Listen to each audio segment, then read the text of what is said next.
여러분 솔직히 말해봅시다. 요즘 밤잠 설치시요? 뉴스만 틀면 중동에서 미사일이 날아다니고 이란 정권이 흔들리면 당장 세계가 무너질 것처럼 떠듭니다. 금리는 몇 년 사이 롤러코스터를 타고 있고 내일 당장이라도 주식시장이 붕괴될 것처럼 공포를 조장하죠. 그런데 제가 하나만 물어봅시다.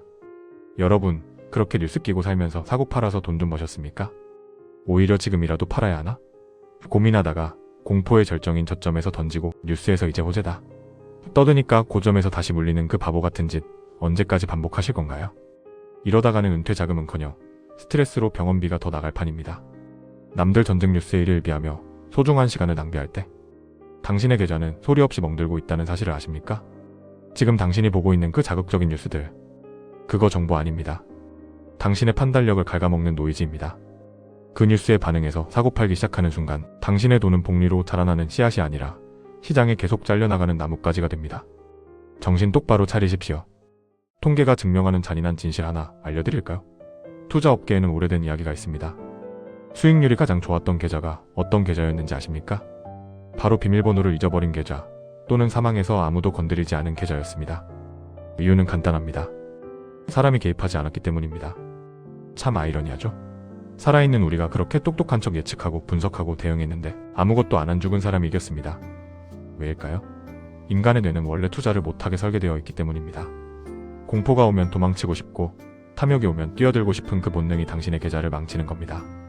역사를 보세요. 10년 전, 20년 전에도 세상은 곧 망할 것 같았습니다. 닷컴 버블, 리먼 브라더스, 브렉시트, 코로나 사태. 그때마다 언론은 이번엔 다르다.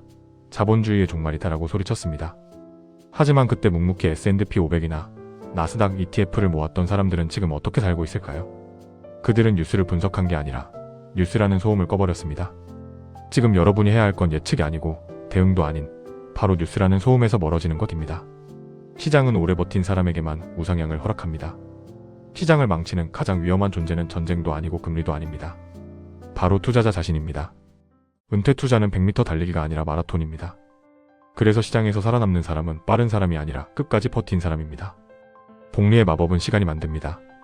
돈은 더해지는 것이 아니라 시간 위에서 불어나는 것입니다. 눈덩이를 굴릴 때 중요한 건 눈의 양이 아니라 언덕의 길이입니다. 그런데 사람들은 뉴스 하나 보고 컵에 질려 굴리던 눈덩이를 스스로 깨뜨립니다. 그래서 평생 투자해도 복리를 제대로 경험하지 못하는 겁니다. 전쟁과 갈등은 가슴 아픈 일입니다. 우리는 평화를 기원하면 됩니다. 하지만 그 비극을 보며 이걸로 돈 벌 수 있을까? 라고 생각하셨나요? 여러분의 투자는 이미 흔들리고 있습니다. 시장은 흥분한 사람에게 보상을 주지 않습니다. 평온한 마음이 결국 평온한 부를 만듭니다. 개별 종목은 경영진의 횡령이나 기술 도태로 언제든 무너질 수 있습니다. 하지만 미국과 전 세계 최고의 기업들이 모여있는 ETF라는 시스템은 쉽게 무너지지 않습니다. 세상이 어수선할수록 인류는 살아남기 위해 더 치열하게 혁신하고 그 혁신의 성과는 결국 지수에 반영됩니다. 그래서 당신이 해야 할 일은 복잡한 예측이 아닙니다. 그저 자본주의라는 기차에 올라타 목적지인 은퇴까지 흔들리지 않고 가는 것입니다.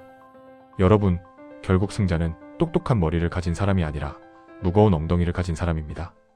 자, 이제 이야기를 조금 현실적인 방향으로 돌려보겠습니다. 머릿속을 복잡하게 만들던 예측과 뉴스는 잠시 내려놓으셔도 됩니다. 노후 자산을 만드는 방법은 생각보다 거창하지 않습니다. 오히려 놀랄 만큼 단순하고 때로는 지루할 정도로 반복적인 과정입니다.